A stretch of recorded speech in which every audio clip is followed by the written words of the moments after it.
Aloha Honolulu, Data here with episode 42 of the Honolulu Huskies Custom Fantasy Draft Franchise Mode. As you can see by the title of this video, it is our final off-season because this will be the final full episode of the Huskies Franchise Mode series before I just sim through seasons 15 to 25 in a final recap video. I've come to that decision due to all the comments in the last video.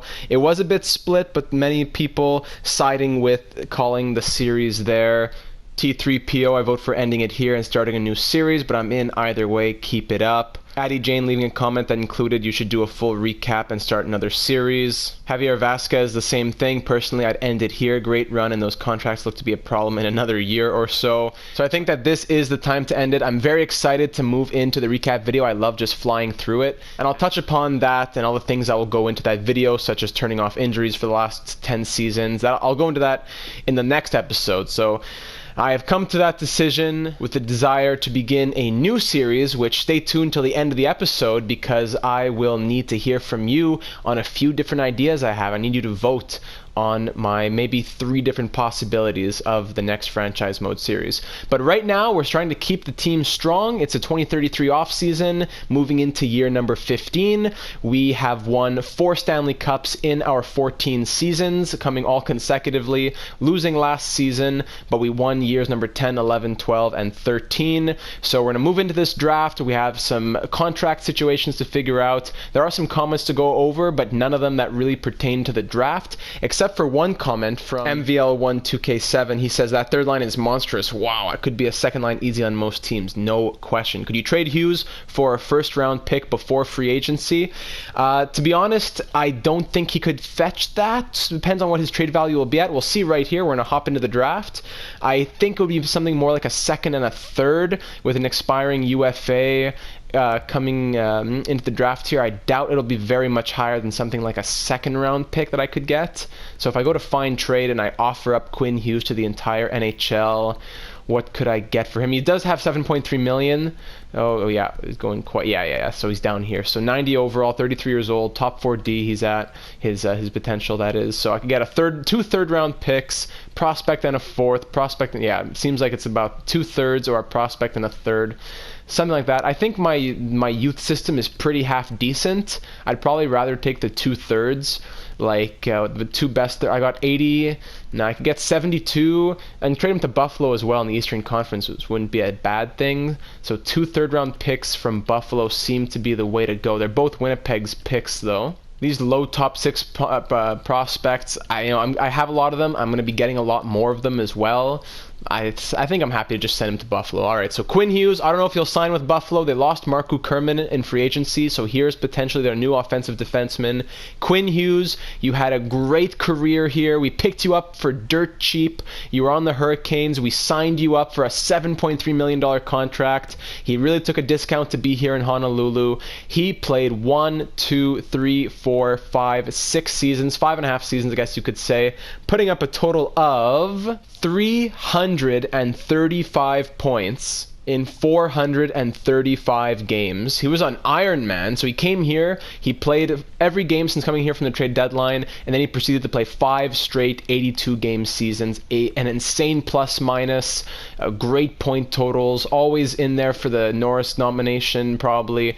Alice Anderson always won it, but I'm sure he was always around. So, off to the Sabres. I wish you all the best, Quinn. You are a monster here. I don't have the $12 million to re-sign you, even if I made some trades, which some of the comments are talking about. I'm going to have to move you here, so thank you so much for your service. It really hurts to do, but Quinn Hughes off to the Buffalo Sabres, his rights for 2 third-round picks. So that leaves us with 1 first, 2 seconds, 3 thirds in the first 3 rounds. We're pretty set for this draft. I think we are good to go. There are some more moves that we're going to have to make. I'm not sure if I'll make them now or later. I have a few seconds to kill here since I'm not going to be trading up for any of these top 5 picks or anything. Might as well sim through the first pick from the Red Wings. They get an 81 overall medium elite sniper.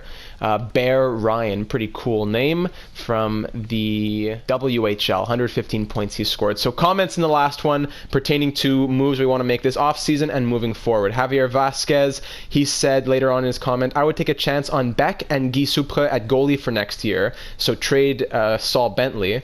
Quick, Kaigorodov looked to be ready for next year. Rabbit looks to have peaked and he was a target for several trade offers in the previous seasons, so maybe move him. He also wants to know who led the team in scoring for the AHL last season, so I will do that after the draft, Javier.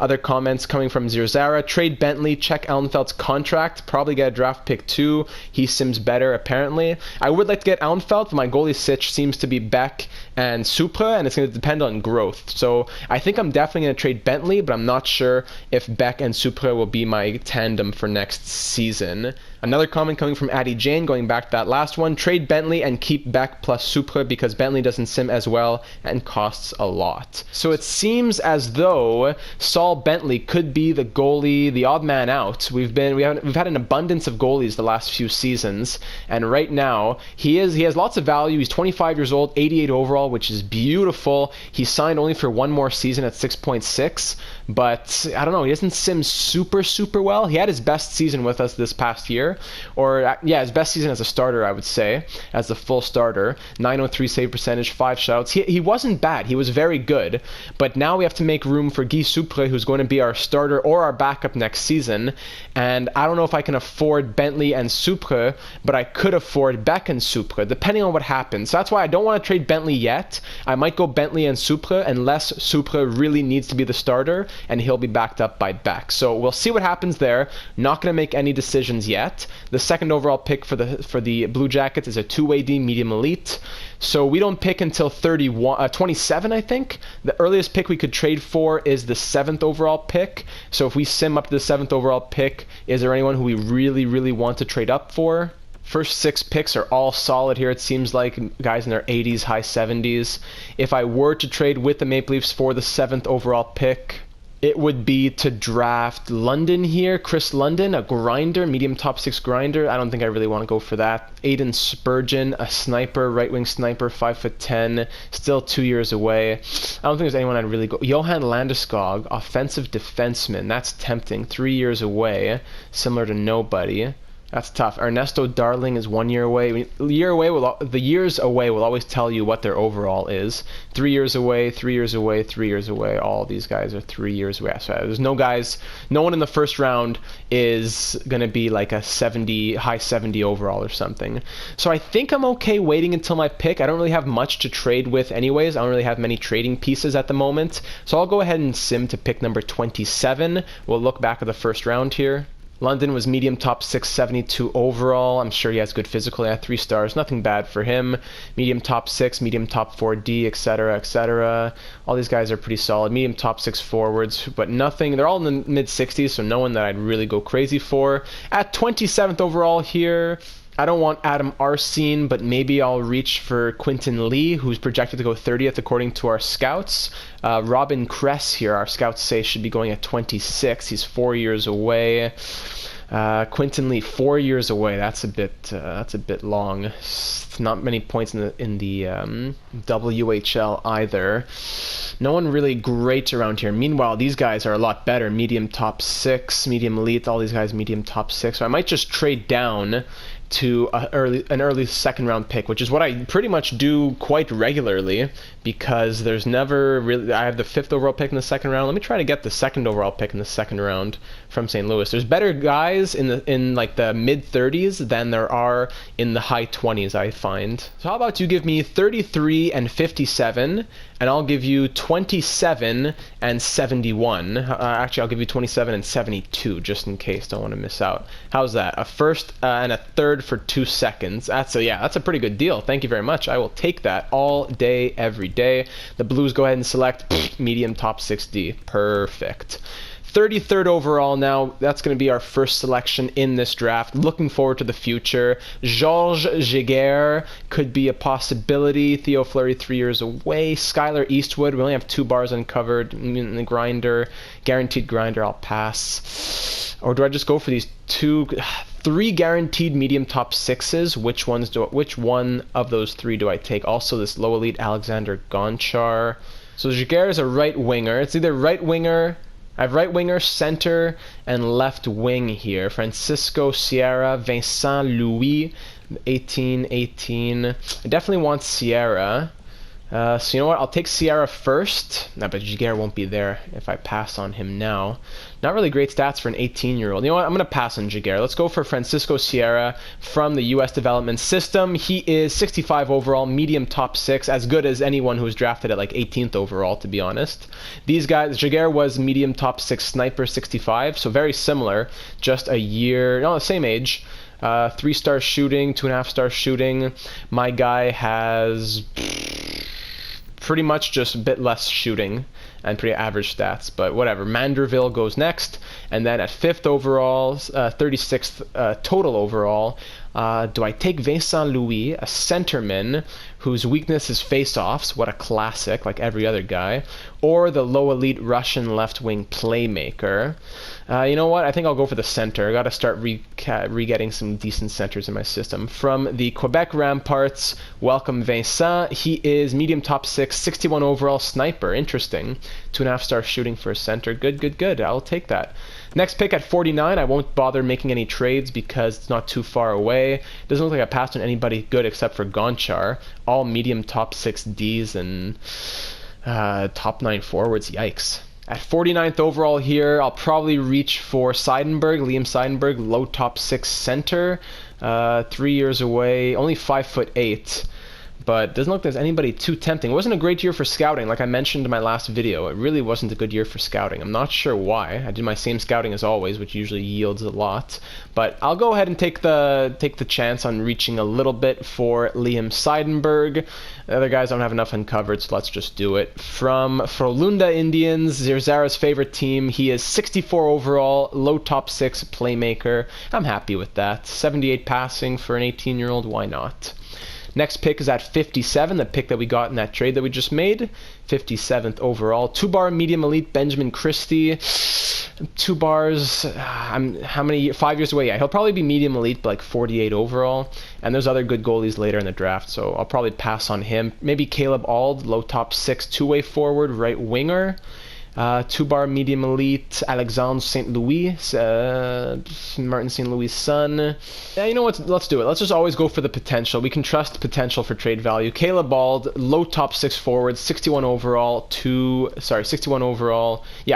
forward. Go to pick number 71. A lot of picks here. So 71st overall, I could go for Quincy Brashear, 2 bars medium top 6. Pascal Saint-Jacques, Brooks Orpik's son, Bobby Orpik. Arcabello, Adam Arcabello. That's a pretty cool name. He must be a bello. Good numbers as well. I know it's a D-rated league, but those are really good numbers. Adam Arcabello, 4 years away. Or I take Calais Nordvist, high elite goalie. Ooh, wow, you can't say no to a high elite. Oh boy, that's as close to franchise you're gonna get. Medium elites you find, but high elites, yeah, you have to. Sorry, Arcabello, I wanted to take you, but this guy is 2 years younger and better potential. So, okay, from another player from the SHL. We're a very Swedish team here in Honolulu. Calais Nordvist, welcome, 48 overall, high elite. How much trade value does this guy have? Sort by goalies, a decent amount. Not as much as someone who's medium elite already in the NHL, but definitely good for a 48 overall prospect. I will take that all day. Next pick is at 88. We don't go too far without making any picks, which is always nice to see. 88th overall. This is where it gets to be pretty slim pickings. Preston Tutu, Jordan Tutu's son. This guy's medium starter. 3 bars low top 6 might be the way to go. 2 bars medium elite is nice. Byron Zimmerman, fringe starter. Don't want that high starter. No, closer to the bottom here. 1 bar medium elite you can't trust.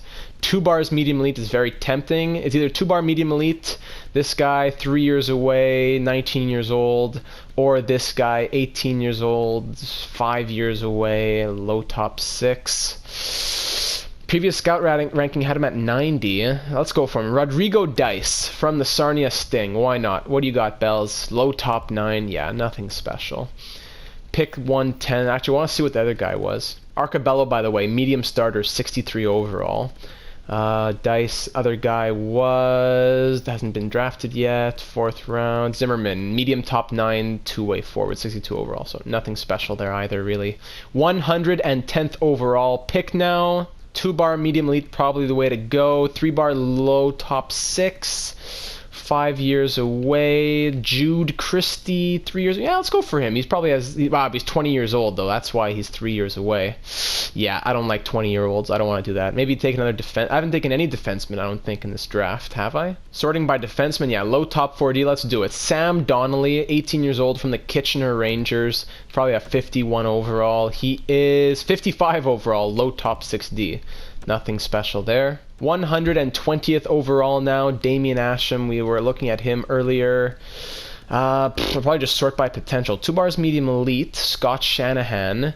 Interesting. So you know what? I'm just going to sort by potential now. 120th overall is a good enough place to do it. Our best bet is a 3-bar medium elite, Ty Curry. What flag is this? This isn't Croatia. Is it Serbia? Could be Serbia. If you know what flag that is, please let me know. I think it's Serbia. Interesting. The Serbian keeper. You know, I can't even say no to that. The Serbian goalie. I know it's another goalie for the system, but just keep them coming, boys. 47 overall medium elite. Just keep them coming. We have back-to-back picks now here in the 5th round, 150 and 151. Don't like any of these guys. Low top 6D is not really anything super tempting, even though it's decent. 2 bars medium top 6. Bah. Let me go for 2 bars medium elite instead. Dylan Purinton, left wing playmaker perhaps. He seems to be the highest ranked at 170. Let's do it. From the Red Deer Rebels, medium top 950 overall, and now at 151. Come on, let's hit something nice. Patrick Hanzu, 6'1", playing in an A+ league. Let's go, Patrick. He is medium 7th D. Oh my goodness, he's never gonna make the league. This is going to be my last pick here. If I have any others, I'm going to trade them because this is already pushing it. I have no one left that I want. Low top 9 guaranteed. I'd almost take that, but let me see if there's any guaranteed low elites here instead. 3 bars low elite, perfect. Ariel Howden, 19 years old, power forward most likely. Welcome to the team. He is 58 overall, an enforcer, low top 6. I have another pick here at 213. Yeah, I'm just gonna go ahead and trade that one for a 7th round pick next season. Just make it straight at some random team. Let's go to the Penguins, a champion. Can I have your 7th round pick next season? Trade accepted. Thank you very much. My goodness. Penguins go ahead and take a bottom 6 forward. Fantastic. So, simply the end of the draft. That's it for this one. Pretty solid draft, I would say. We had a lot of picks, decent hits, no crazy stars, except for that high elite goalie, I'd say. But I'm pretty content with all of those. Now I'm just going to take care of coaching and scout contracts, and then I'll see you for the re-sign phase. So that's all taken care of. We have $6 million of cap space. It's going to be dicey next season for sure. For Tolvanen, this will likely be his last season, which will free up $11.1 million. Pittis, I doubt he'll want much more than maybe like 12.5, 13. Wong will be wanting like 9 million, so there is an extra 4 or 5. Let's say he wants 10 million. There's an extra 5. Pittis is an extra, that gives us to 7. Alice Anderson maybe wants an extra million. That brings us to 8. That still leaves us 3 million from Tolvanen shedding that 11.1. So it won't be a big issue. Pitton will definitely want money, so it'll be a bit tighter with Pitton wanting it as well. I definitely want to keep all those guys. Menino, yeah. It's going to be tough next season, that is without a doubt. But for now, all expiring deals go to just UFAs. Kovanov, I will offer him a deal. Lapierre, I'll probably offer him a deal. Perlini, I'll let walk. Valentenko, I'll let walk. Boyd, Savatsky are both going to walk, I suppose. Savatsky, he was our former 10th overall pick in 2025. He just never made the show. He never grew beyond like 76 overall. He never did more than like 30 points, 30, 40 points. Then he started to finally do well with 57, 68 points. But now he wants to leave the team, so I guess I'll see you later. And then I'll probably sign all those prospects as well, no problem. For RFAs, Binnington, I could qualify him and get him on another cheap deal. I probably will. I don't want to lose him for nothing. And then Gregoire, Pilstrom, Corson, I will qualify all of them. Unsigned Sofilis, I think I'll give him a contract. He could play in San Diego, no problem. And for goalies, like we said, I think we're going to wait and see. And well, Kravchenko I'm definitely going to sign. But for the rest, we'll wait and see how the growth works. And we'll figure out who's going to be in what crease and where. Also, just to answer that comment earlier from Javier, he wanted to know the point totals from the AHL. I thought it was Pilstrom or Savatsky who led the team. Yeah, Savatsky, 68 points for him. Pilstrom, 57. I was hoping it would be my fourth line center. He hasn't grown beyond 77 overall. Corson, Gregoire, Boyd. Pretty solid team. Rabbit, I might want to trade him before his value drops. He has good 3.5-star shooting. But yeah, let's figure out those contracts, and then we'll see where we're standing. Our AHL head coach refuses to resign because the role is not appropriate. See you later, Ladislav. All the scouts are going to sign back on as well. Kovanov, I'm interested, but I'm going to reject at this dollar value. I didn't change it that much, but okay. Curry, Lutz, Hunter, all on board. Lapierre wants more money. Sofilis, Kravchenko are all on. It wasn't really crazy money. Lapierre wanted 1.050. I offered him 1 million on the dot. So here you go. Take your extra 50,000. Go buy your nice new car. And there you go. Kovanov, by the way, he wanted, I don't want to do 3 years. I can't commit to 3 years with my cap situation right now. I offered him 1 year. His demands dropped to 1.625. I went to 1.450. He lost his mind. So you know what? I'll give you 1.6 for 1 year. There you go, Kovanov. You can be nice and happy now. And more scouts sign on. That's great. All the boys, the same scouts we've had for all 15 seasons, and both of them are on board except for Lapierre. I'm interested in principle, but the dollar value, blah blah blah. Here's 1.1. You're just my depth, buddy. You're just my depth. I don't really care. I feel okay. I felt that I could make the NHL roster more if I was given a chance to play. You're 80 overall. You're depth. I don't care. And when you did play, you were garbage. You played 7 games last season, and what did you do? 0 points, -2, 7 penalty minutes. So what are you crying about? Hendricks, Lapierre, goodbye. I will get someone else for depth. As soon as July 1st hits, I'm going to have to figure out what Wong and Pittis are going to be asking for, as well as Anderson and Pitton. Yeah, I got like 4 people I got to really re-sign. But Eli Tolvanen, I think we know that this is going to be his last ride with us. Year number 15 will be his end. I don't think he'll be able to retire on the squad. So Ladislav, goodbye. Now it's July 1st. Now we can figure out what else we're going to do. If we go to our contracts here, how much money do we have left? Still 5.425. So everyone wants an extension except for Pittis and Pitton. That's great. That's going to cost me. So Ellis Anderson currently making 12.7. Oh my goodness, he wants 15.75. That's going to go down, so I'm not going to bother offering that to him today. But if I were to change years, no, it's just going to get worse. So 15.7, 85% of that is 13.38. I could do that. I could do 13.3. I could do 13.4 million. It's only an increase of 700,000, but I think his demands are going to go down, so I won't offer it yet. Ezra Pittis, he wants 12.5, which is fair. Eli Tolvanen, he would want 10.6, which isn't bad, and he does want the extension. So in theory, I could get him. He wanted 10.65, I think. So 10.65, 85% of that is only 9.05, but still, that's 9.05 that I don't have, because Trevor Wong here is going to want, yeah, 12 million, because he's a monster and he deserves it.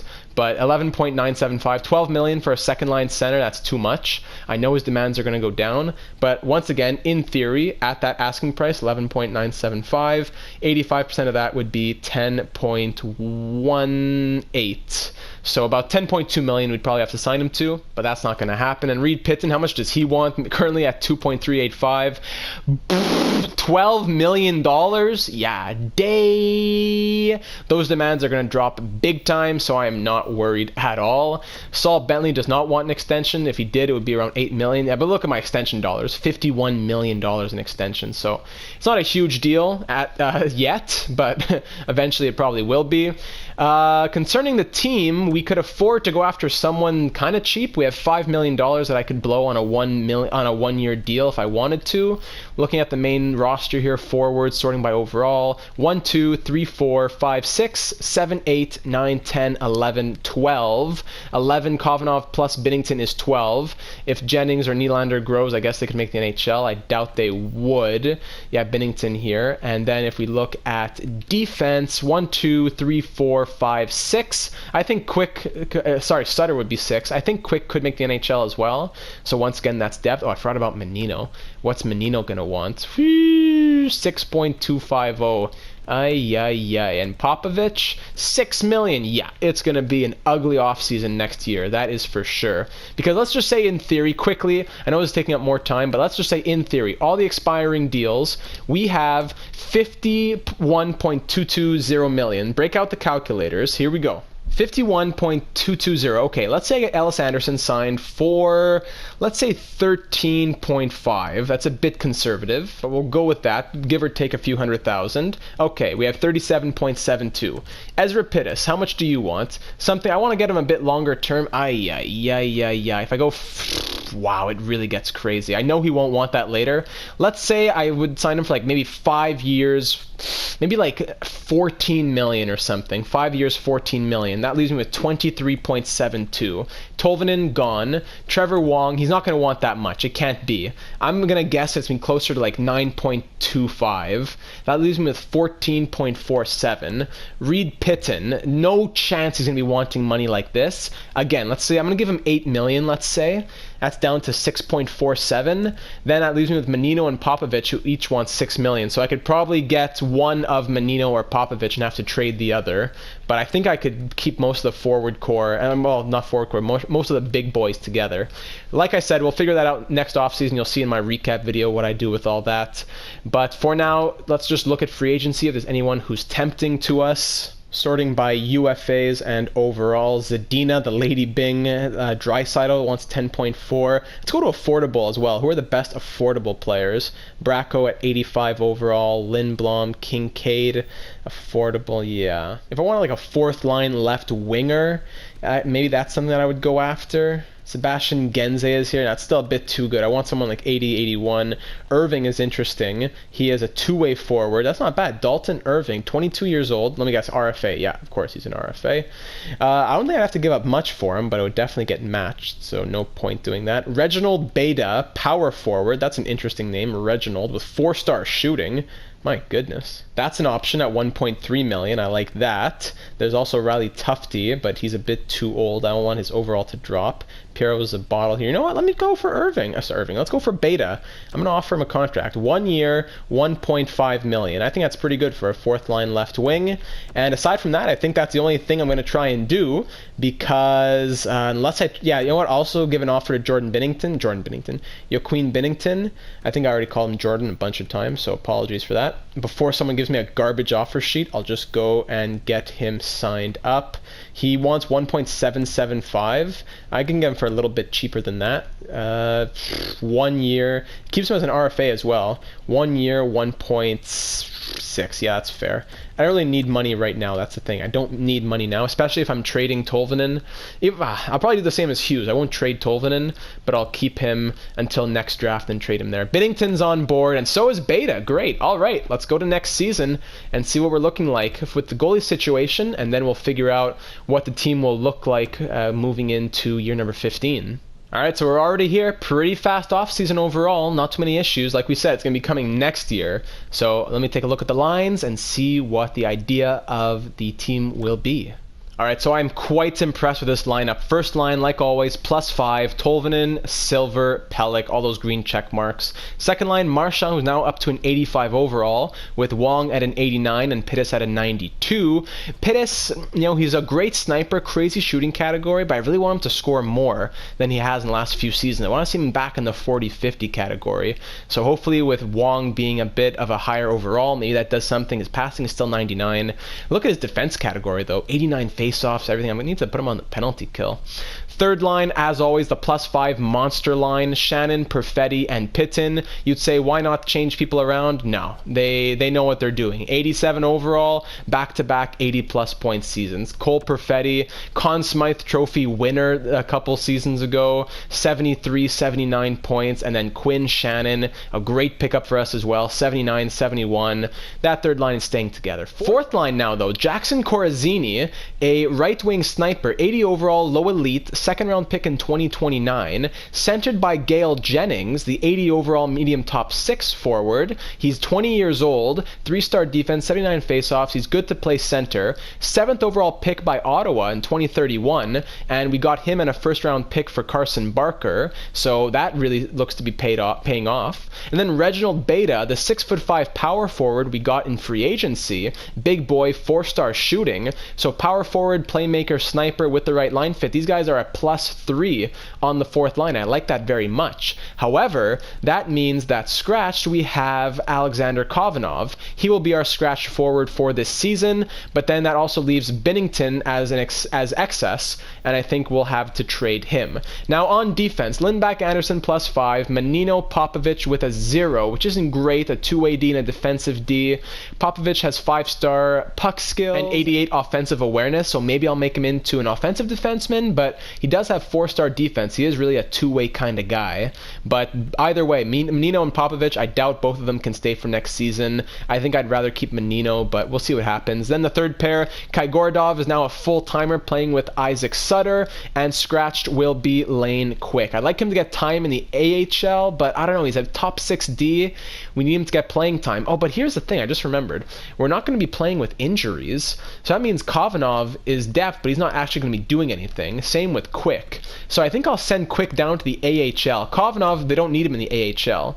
But actually, in San Diego, they are missing a defenseman, so it would make sense to send Quick down. Even though I wish he was on the NHL squad, he will be in our plans for next season. Now, here's the big thing. Looking between the pipes, this was a big surprise. Both Saul Bentley and Steven Beck are 88 overall. Steven Beck even a year younger than Saul Bentley, and he is the same overall. So that's interesting, because Guy Supre is an 84 overall, already listed as a starter as well. So Guy Supre will be our backup this season.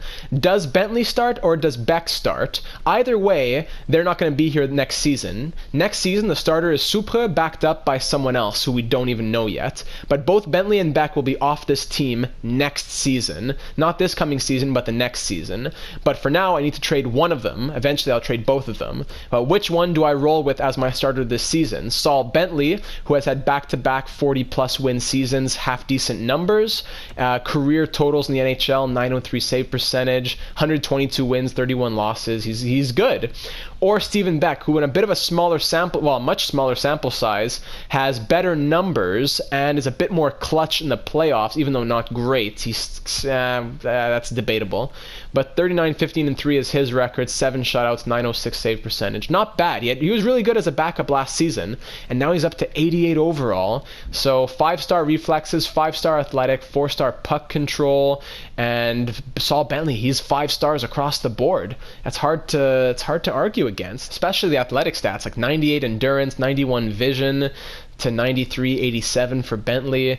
I guess the big difference comes in stats like I said, well, stick high. Beck is a lot better at stick high and stick low, but the glove is the exact same at 94, 95.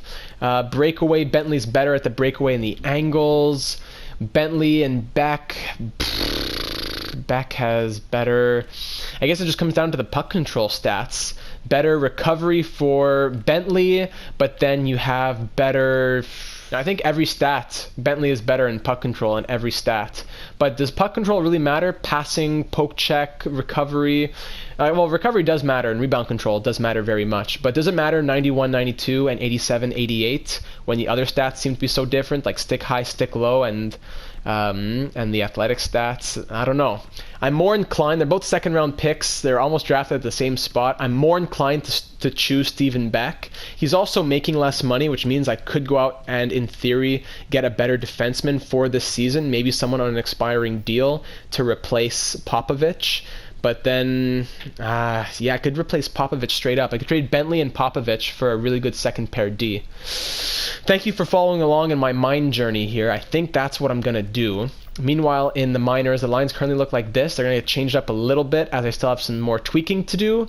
But let me go to the trade possibilities and see what I can figure out. All right, so I'm trying to look at defensemen who I could get for the second pair. Buffalo Sabres, by the way, with Quinn Hughes, they signed him to 3 years, $12.85 million, and he is currently down to an 88 overall. So that's why we had to move him, boys. But anyways, I can't get any of these guys. I think around this point and lower, Jocelyn and lower, I tried to trade for Janssen just to see what it would be, and they weren't even close to taking it.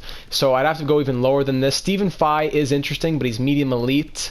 I think someone that I'm really interested in is Ryan Merkley. He's only 86 overall, but he's an offensive defenseman. He'd probably pair well with Menino. Last few seasons on the Islanders, he's gotten like 60 plus points, I believe. Yeah, 66, 61, actually on the Bruins. So he's signed for 3 years, 11.9. Now I'd only keep him for 1 season. I would trade him next year at the draft. But I'm trying to figure out who would work best for this team. Probably someone even, maybe like Stan Noakes would be good. Medium elite, 86 overall, 36 points. I don't know. Someone, the cheaper the better, to try and dump the contract afterwards. Yuri Artuka, I don't want to trade with Nashville. I don't want a defensive defenseman because I already have Menino on the second pair as the defensive defenseman. You know what, let's try to get Merkley. I don't know if it'll work because it might be a little too expensive, even when I throw in Bentley and Binnington and all that. It might be a little bit over budget. Let me see. They do want Binnington, which is nice. I doubt they want Bentley because they already have a good goalie. Yeah, they already have a good goalie. It's pushing it in the cap. Yeah, I would need to clear up another million or so, or not even a million.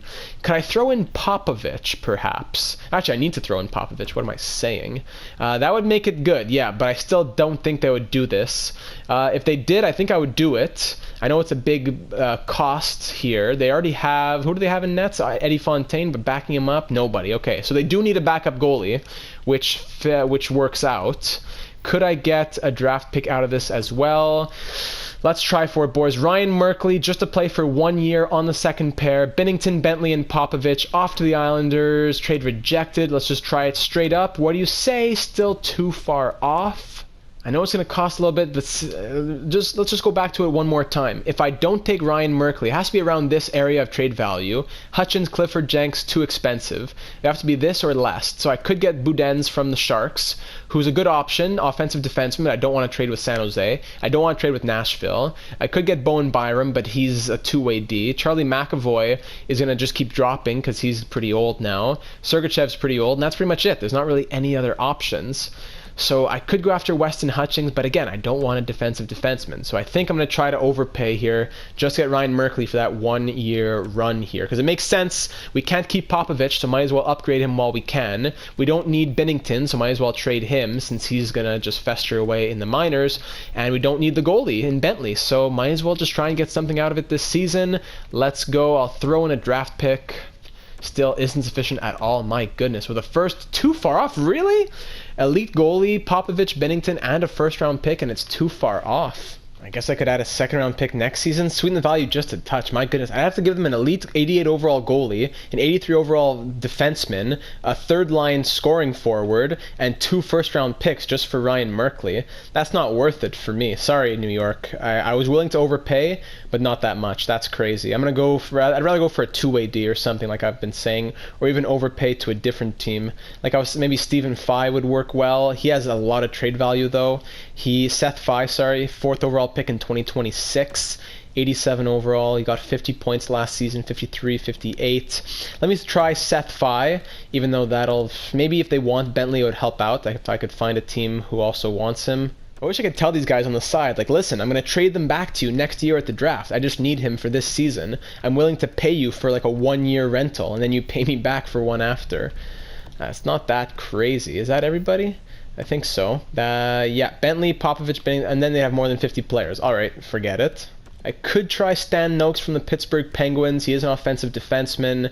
He has great puck skills as well. Let's go for it. Why not? The Penguins, they don't need a starter, but they could definitely use another good goalie in their system. They have 2 88s for this season. So Stan Noakes, they are champion status. Stan Noakes, I could definitely get something out of this as well, I believe. It's just the trade value. The trade value is in my favor, but they don't want to trade him. So let me just even try to get a first next season to just see how they're feeling. They don't even have a first next season. Try in 2037. Popovich, Bentley, and Binnington for Noakes and a first-round pick in 2037. What do you say, Pittsburgh? Isn't sufficient at all. Understandable. Let me try a second and a third this year with a third the year after. A second and 2/3, too far off. Let's just try the second and the third, too far off. Let's just try the second, sweeten it just a touch. So you know what, we'll make this go through. This guy's going to continue to do well. I'm sure he'll grow, and it's not just that we're taking him and then we're going to let him go. We're going to get a return on our investment. This guy's going to be an RFA next season, so that means we'll be able to hang on to his rights and trade them, not like we did with Hughes, where we had a great player who was only worth a third-round pick. So you know what, Noakes is going to get us some good ROI, return on investment, and I'm happy to do it. So let's try giving them a 4th-round pick. Trade accepted. Thank you very much, Pittsburgh. Saul Bentley, King Saul, thank you for your service here. Popovich, Binnington, they were great pieces on this team, but it's time to start looking towards the future and what our cap situation is going to be moving forward. So with all that fixed up, Noakes slots into the second pair. It doesn't give it a plus or anything, even though it's the offensive defenseman, defensive defenseman, is because both of their cycle shoot biases don't fit the line, but I'm okay with that. It was a 0 with Quinn Hughes anyways, and they did super well. For the special teams now, the power play, it no longer has a +5. I could get a +5 if I switched out Shannon with Stan Noakes. It would give it a +5, but then I would put Quinn Shannon on the second unit, and then there goes Sheldon Marchand's spot, and he didn't even get any power play time last season due to it being a bit too full. So I want Marchand on the penalty kill this year, and he will on the power play this year, and he will get that. Once Eli Tolvanen leaves, that will create a new spot open on the power play rotation here, but we've had good success with these lines, and we're going to keep rolling with it. Penalty kill this year, I'm not going for +1s or overall specifically, I'm just going for line fit. So although Duke Silver doesn't fit the line, he's just too good to leave out. But Trevor Wong, Ezra Pittis, and Cole Perfetti all fit the line, even though their defensive stats aren't anything crazy. Well, defensive, what I'm talking about is shot blocking and stick checking, 84, 89. I have other forwards with better shot blocking, but I'd rather put someone like Ezra Pittis who fits the line for the penalty kill strategy. Same with Kai Gordov. Although he's 80 overall, he does have 88, 87 for shot blocking and stick checking, and he fits the line. Goalies, like we said, Beck is our new starter now. Steven Beck went from our minor league starter, got called up somewhere midway through the 2030-31 season, had great numbers, ended up being called upon in the playoffs and won us the Stanley Cup before he was even an 80 overall. Last 2 seasons he's been our official backup goalie, but now he has become our starter, most likely only for this season, unfortunately, as Guy Supre will go into that role. Luckily, he still has 3 years left on his entry-level deal, thank goodness. Scratch is just Kovanov, even though injuries will be off. And then in the AHL, we're looking pretty good as well. Hunter, Sophilis, Rabbit, some good prospects. Rabbits I'm going to put on the trade block. Quick, Gregoire, and Krevchenko is backing up there. I think, yeah, I guess it makes sense. Derek Roche with Krevchenko. So for the trade block for this season, we're just going to slap on Noakes will be traded at next year's draft, but he won't be traded during the season. Same for Eli Tolvanen. They'll be traded a year from now. But by the trade deadline, the people who I would be interested in trading would likely only be maybe some goalie prospects and Rabbit as well, some prospects who still have some value. When you go to rookie skaters here and you scroll down, you're looking at age, maybe someone like Rabbit, like I said, 21 years old, 72 overall. Kuparainen, 22 years old, 78 low. Actually, Gregoire probably would make more sense to put on, or even Corson. Yeah, let's put Corson on the block here, 23, 76. As well as one of our goalies, since we have a lot of them, we'll slap on Curry, I guess. or Mikola, whatever, one or the other. Just put on Curry for now. So wants and surplus, and never even give you what you want. So these trade offers never even are good anyways. So there's no point. I'd have to go to find trade and see what I could get. Because if I did go to find trade for Rabbit, for example, they'd tell me like 30 possible trades, probably all of like a second round pick and a prospect. Yeah, 20 possible trades. I could get Volkov, a prospect and a fourth, 2 second round picks, Antonio Stranges. Really, I could get him. Dupont and a third, all players in a third, second and a third, etc., etc., etc. So if you have any thoughts on that, let me know. But if not, I'll probably wait until the deadline if he will be moved.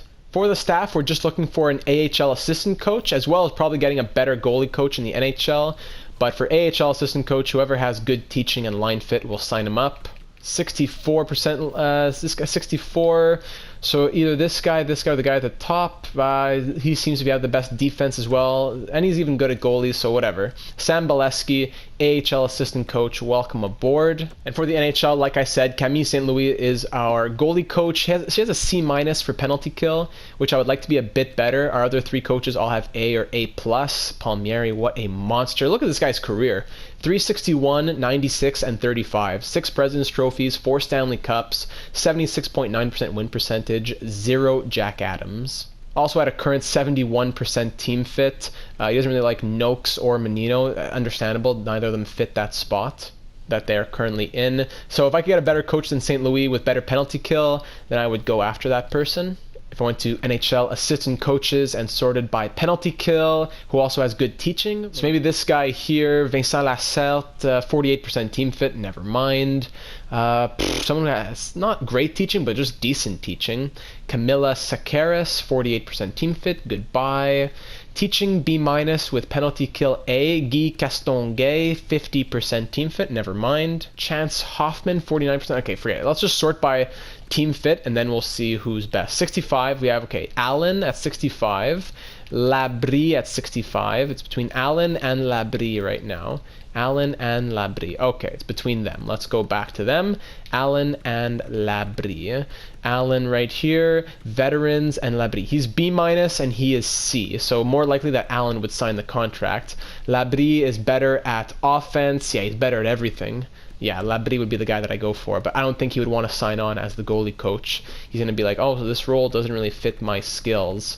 So we'll try to slap him with $800,000, and I'll go ahead and fire our current goalie coach. Goodbye. Zibanejad will probably become our associate coach eventually. Mika Zibanejad, low-key, pretty solid coach all around. B, B- or A in every category. By the way, I just noticed that the computer hired Philippe Gamanche as my new head coach in the AHL. I was trying to get this guy to be my AHL associate coach, and he rejected it. And now here he is as my AHL head coach. So how's that for karma, buddy? So now we're starting to simulate into the preseason here. It's time to go into the rules, and we're going to turn off injuries right there. Anything else we want to change while we're in here, which will make it a bit quicker to burn through the next 10 seasons? The scouting will want to do that. Auto staff management off, I can do that, but auto scouting will be both. So no more amateur scouting. That means we'll know less in the draft for sure, because we won't be doing my method of scouting. So we'll know a lot less about the prospect, but I just don't have the time to go through. That takes about be like half an hour plus per season times 10, 300 minutes. No time for that. I think that's it. Everything else will stay the same. CPU trades, blah, blah, blah. Waiver notifications, fog of war, blah. Okay, so yeah, everything else can stay the same. Blockbuster trade alerts are probably turned off, but doesn't make a big deal when simulating. So with all that taken care of, we can simulate the preseason, and then we're going to call it a day for the series in terms of the slow simulation, because after that, we're just going to burn through the 10 seasons. Bolesky's on board, great, and also Labrie. All right, cool. So we got both those coaches on. But yeah, that final video where we will go from 2033-34 all the way to 2043-44, probably about an hour video, just like the Anaheim Ducks one, where we recapped everything, where we go through all the stats, our team record, our franchise record, and all that fun stuff. Very excited to get into those numbers. So after the preseason, we are a perfect 7-0. You love to see that. Skylar Pellick put in 11 points through 7 games. Perfetti, Anderson with 8, Silver, Tolvanen, Noakes, Pittis, Pitton all with 7, etc. All the way down here. Everyone did well. Everyone had a point at least. Great to see. And for goalies, Beck went 6-0 with 1 shutout. Supre 1-0. Didn't 23 saves on 26 shots in the 1 game he played. Not bad at all. But Steven Beck, very nice numbers for preseason. So as I suspected, the contract demands have gone down. Pitton from 13 to 11.25. Wong from like 10 or 11. No, was it 12? Now it's 11.6. And Pittis wanted remember 15 for no, he wanted 19 for 8 seasons. Now he wants 12.5. So it's starting to go down. I'm sure it'll go down a bit more. If there's anyone I would sign now, it would be Pittis. But he's the one who doesn't want the extension, so I won't be able to get 85% of his. Alice Anderson wants to sign for 3 years at 14.775, which is a bit too rich for my blood. At 85%, that's 12.558, so 12.6, which could, that's even less than he's making now. So if I could get him for 3 years at 12.6, that would be great. But I don't think he would go for that. And, only 3 years, it'll take him to 35 years old. That wouldn't be a bad idea. 12.558, so that means the cheapest is 12.575. That would be 425,000 less than what he's making now. So you know what, I will try and offer him that one, but aside from that, I'm gonna have to wait and see for everybody else. Alice Anderson is the only guy who I know won't change his demands most likely, and will just go up because of how well he'll be playing. But for the other guys, I think it's still a little bit too much. But like I said, for Anderson, it would be cheaper than he's making now, so I'm okay with doing that. Let's sim to game number 1 of the season, boys, and that's pretty much wrapping up the series here with just one more episode to go, the big wrap-up. Let's see if Anderson signs that deal. Hasn't done it yet, so we'll just simulate the first game of year number 15, just for old time's sake. Game 1, season 15, against one of our rivals, the LA Kings. First period, 3-2 Huskies. Second period, 5-5. Big, high-scoring game here. We've both scored 5 goals on less than 25 shots. Come on, Steven Beck, don't frighten me here. Let's go. There we go. Sheldon Marchand gives us the 1-goal lead against Mackenzie Blackwood, who's in his late 30s. We have the 1-goal lead, and there we go. Trevor Wong makes it a 2-goal lead. Gale Jennings. We have 8 goals with less than 30 shots. There we go. Let's call it a day. 8-5 victory with a big third period. Exactly what we needed. Goal and 3 assists from Wong. 2 goals from Pittis. Beautiful. Great start to the season, boys. Let's see if we have something to celebrate with an Ellis Anderson extension. And he is on board.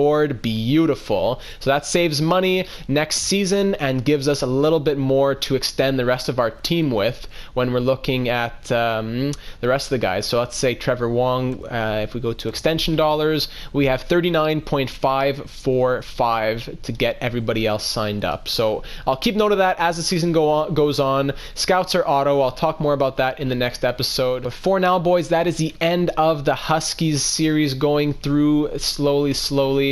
We built ourselves quite a team here in Honolulu, and I'm very excited to get the next 10 seasons done, or 11 seasons done, and see what all these guys end up doing before they retire. But that now opens the door to our next question. What will our next series be? There have been a few different ideas in the comments from different people saying fix the Ottawa Senators, fix the San Jose Sharks, because my usual go-to here on the channel is my fixing the franchise series. I've done it with the Canadians, I've done it with the Ducks, I've done 2 expansions with the Brooklyn Bellows and now the Honolulu Huskies. So I would like to do another NHL team. I've been in the West for a while now. The entirety of NHL 20 has been in the Pacific Division with the Anaheim Ducks and now the Huskies. So I'd like to do a Central Division Western Conference team or an Eastern Conference team. Probably one that either needs to be fixed, let's say the Ottawa Senators, but there's a lot of people doing that. Or a team let's say the Chicago Blackhawks, and our goal would be not to fix the franchise right off the bat, but to try and win 1 or 2 or 3 more cups with Patrick Kane, Brent Seabrook, Duncan Keith, and Jonathan Toews, Corey Crawford before they all retire. So I'd like to do something with a storyline behind it, whether it be fixing the franchise or trying to keep the franchise afloat or trying to reinvigorate it. I'm not really down for an expansion draft because that's what we've already done, unless there was some sort of twist to it, because every expansion draft gives you the same people here in NHL 20. Brent Burns, Eric Stahl, Adam Henrique, Taylor Hall. We've all seen them on YouTube. So I don't want to just make another team like that you've already seen. I want to do something interesting. Maybe fixing a team like the Buffalo Sabres or even the Minnesota Wild is a very interesting option. The Columbus Blue Jackets, who have always been a good team but just on the edge. Detroit, a lot of teams have done that, but there's a lot of good options in the Eastern Conference or Central Division, I think. That would be pretty enjoyable. So please let me know your thoughts on the options that I threw out, or one that you have on your own. But I want you to give those ideas or affirmations to me in this video so that by the next video, in the final recap, I can tell you all maybe like the 1 or 2 options that it's between, and then we can get an actual vote going. So those are the options, those are the ideas. I want to hear back from all of you, all of the assistant GMs out there, and we're ready to roll into next season. Let me know any of your thoughts on this lineup long term, players we should resign, let go, anything like that. And it has been a pleasure being here in Honolulu. Very excited for next episode, where we will wrap it all up all the way to the year 2044. So please let me know all those thoughts. Make sure you leave your sacrifices at the altar to Kyle Wood outside the stadium, outside of the arena here at Diamond Head Volcano, and I will see you in the next one.